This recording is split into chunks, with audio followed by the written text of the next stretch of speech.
This is a Vault Studios production. I'm Reed Redmond. I'm Spencer Brudig. I'm Will Johnson. This show contains graphic material and is meant for mature audiences. This week on True Crime Chronicles.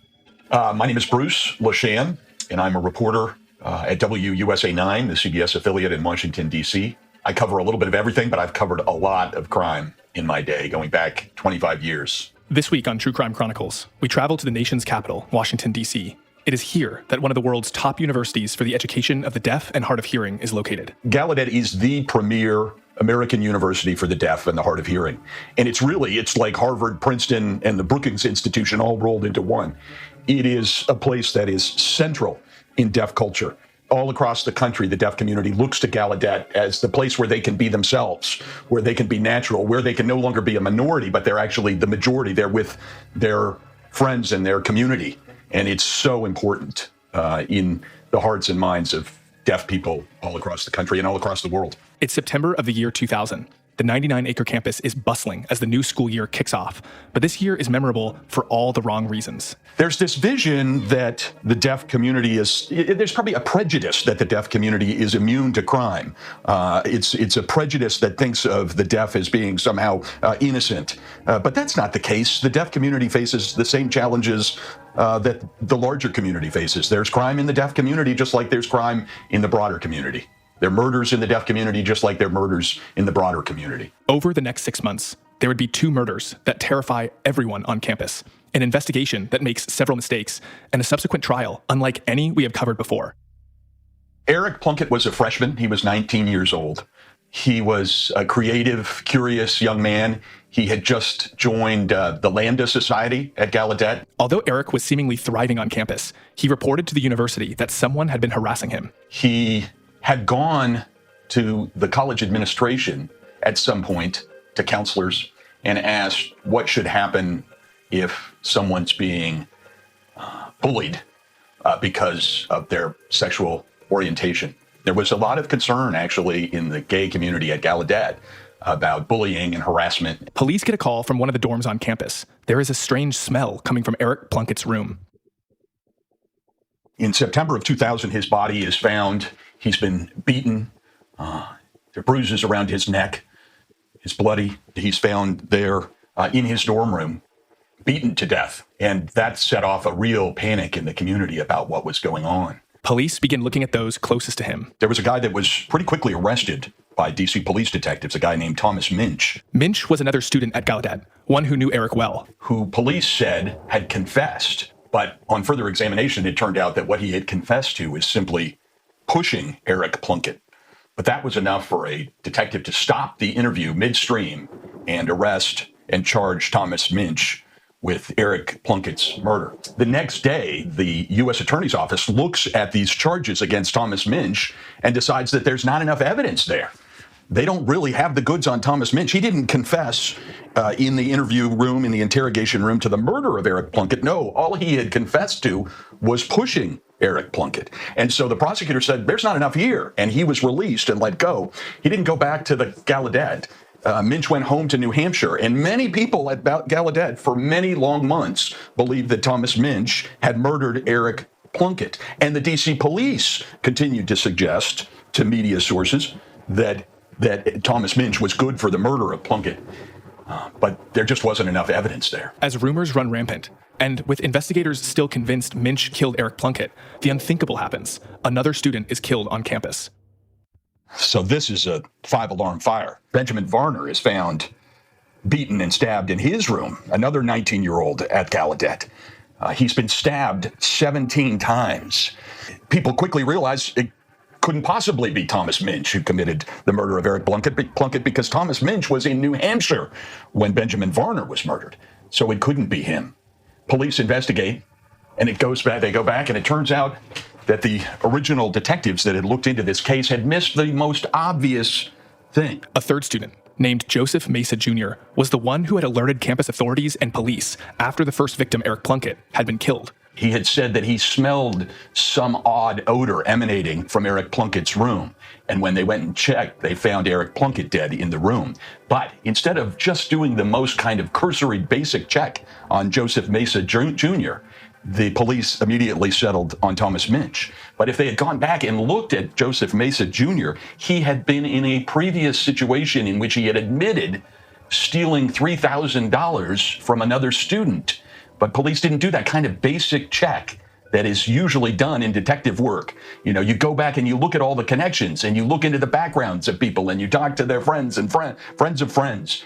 And you particularly look at the person who alerts you to a crime. Police didn't do that. They settled on Thomas Minch without even checking Joseph Mesa. Stealing money is a far cry from murder, but police begin looking further into Mesa's whereabouts at the time of both crimes. You know, one of the basic things that homicide detectives do is they go back and look at bank records because a lot of crimes are motivated by money.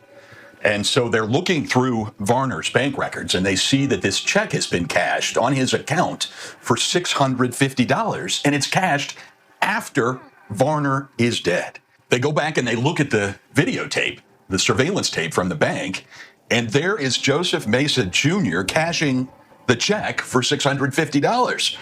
So then they have Joseph Mesa stealing money from Benjamin Varner, and Joseph Mesa is the same guy that discovered Eric Plunkett's body. So now it looks like he's good for both murders. Police arrest Joseph Mesa and begin asking him questions about both Eric Plunkett and Benjamin Varner.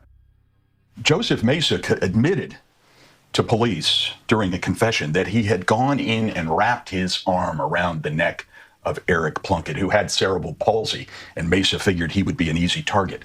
And then he picked up a chair that was in Plunkett's room, and he beat him on the ground over and over and over with the chair until he was dead. That's how Eric Plunkett died. A few minutes later, he also admits to the second on-campus murder. Benjamin Varner had been stabbed 17 times. It was a horrific scene in that dorm room. And Mesa later admitted that he went to the room intending to steal money from Benjamin Varner.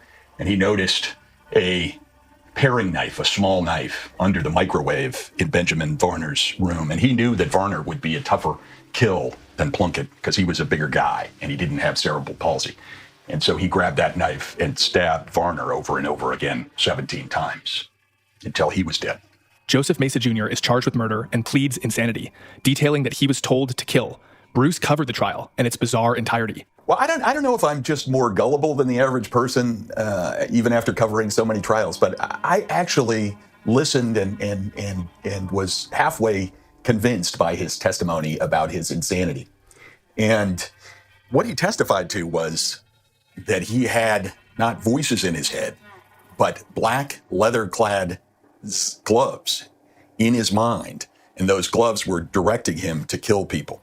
And the gloves belonged to this pro wrestler, a guy named The Undertaker, as if that's not macabre enough.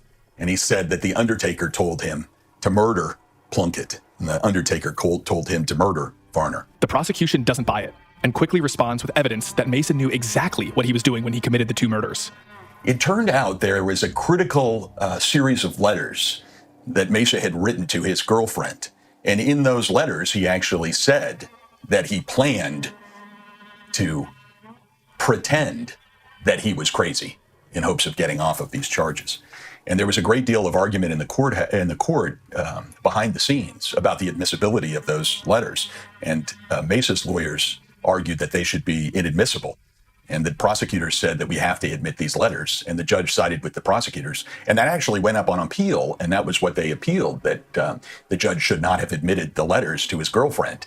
And even on appeal, they lost that case. And the appeals court ruled that the letters were admissible. And in those letters, and this was key, Mesa said he planned to pretend that he was crazy.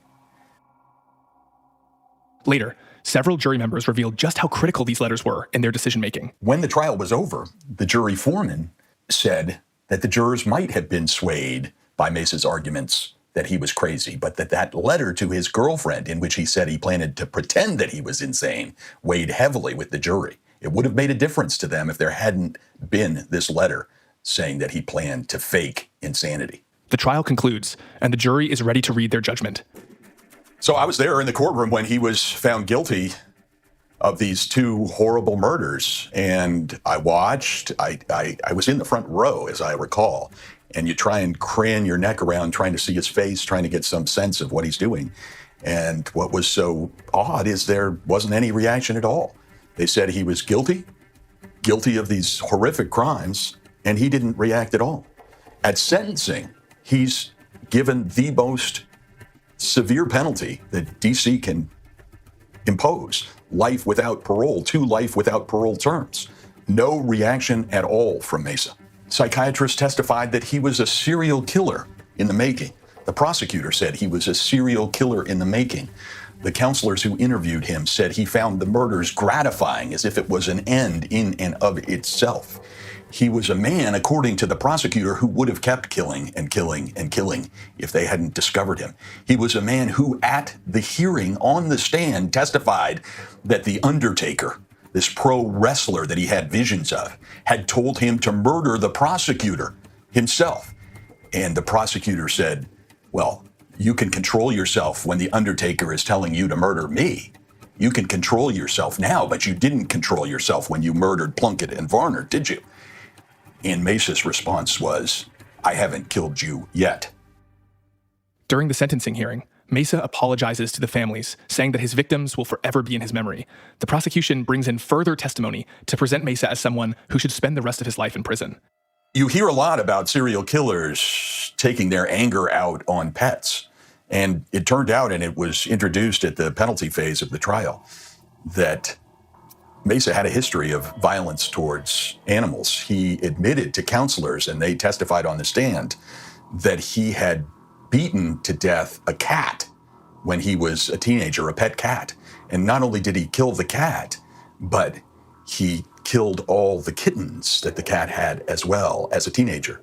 And that is clearly a sign, the mental health worker said, of someone who is on the road to becoming a serial killer, a killer who takes their fantasies and turns them into reality. He had these dreams of violence, but he actually carried them out. And what is in some ways so sickening about this is that he killed these 2 young men for money. That was it. All he wanted was some cash.